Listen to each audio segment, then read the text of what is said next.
గౌరవ ముఖ్యమంత్రి చంద్రబాబు నాయుడు గారు, గౌరవ ఉప ముఖ్యమంత్రి పవన్ అన్న కలిసి రాష్ట్రాన్ని అన్ని రకాలుగా అభివృద్ధి చేస్తున్నారు. గౌరవ ప్రధానమంత్రి గారు రాష్ట్రానికి పూర్తిగా సహకారం అందిస్తున్నారు. ఏకంగా ఆంధ్ర రాష్ట్ర ప్రజలు కోరిన అన్ని కోరికలు ఈ రోజు గౌరవ ప్రధానమంత్రి గారు తీర్చుతున్నారు. దానికి కారణం ఒకటే, మొన్న జరిగిన ఎన్నికల్లో 25 స్థానాల్లో ఎప్పుడైతే కూటమి పార్లమెంట్ 25 స్థానాల్లో కూటమి ఎప్పుడైతే 21 స్థానాలు గెలిచిందో, ఎస్ ఆంధ్ర రాష్ట్రం ఇప్పుడు ఎన్డీఏ వెనకుంది.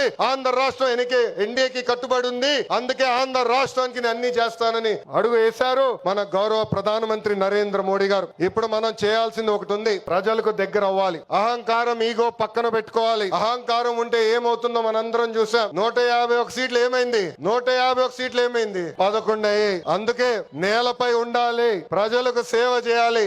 అధికారంలో ఉన్న ప్రతిపక్షంలో ఉన్నట్టు మనం అందరం వ్యవహరించాలి.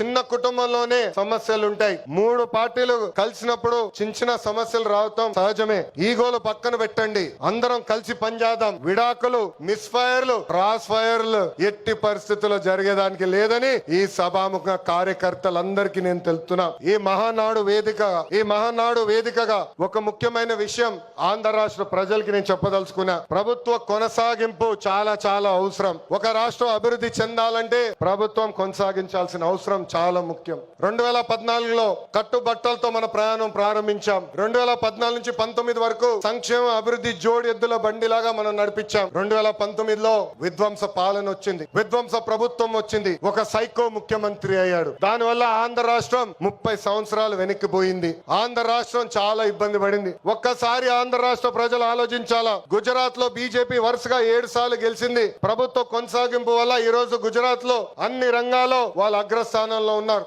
అంతెందుకు, మొన్నటి వరకు మన వెనకాల ఉన్న ఒరిస్సా రాష్ట్రంలో కూడా బిజు జనతా దళ్ వరుసగా 5 సార్లు గెలిచింది. ప్రభుత్వ కొనసాగింపు వల్ల వాళ్ళు కూడా కొన్ని రంగాల్లో ఆంధ్ర రాష్ట్రాన్ని దాటి ముందరికెళ్లే పరిస్థితి. ఉమ్మడి రాష్ట్రంలో తెలుగుదేశం పార్టీ ఒకసారి వరుసగా గెలిచింది. మనందరం చూసాం ఆనాడు ఆంధ్ర రాష్ట్రం ఎలా అభివృద్ధి చెందిందో. అందుకే ప్రభుత్వ కొనసాగింపు చాలా చాలా ముఖ్యం. దీని గురించి రాష్ట్ర ప్రజలు అందరికీ తెలియజేయాల్సిన బాధ్యత ప్రతి పసుపు సైనికుడి పైన ఉందని ఈ సభాముఖంగా కోరుకుంటున్నా. ప్రభుత్వ కొనసాగింపు ఉంటేనే పెట్టుబడులు వస్తాయి. పెట్టుబడులు వస్తేనే నిరుద్యోగ యువకులకి పెద్ద ఎత్తున ఉద్యోగాలు కల్పించే అవకాశం మనందరికి తక్కుతుంది.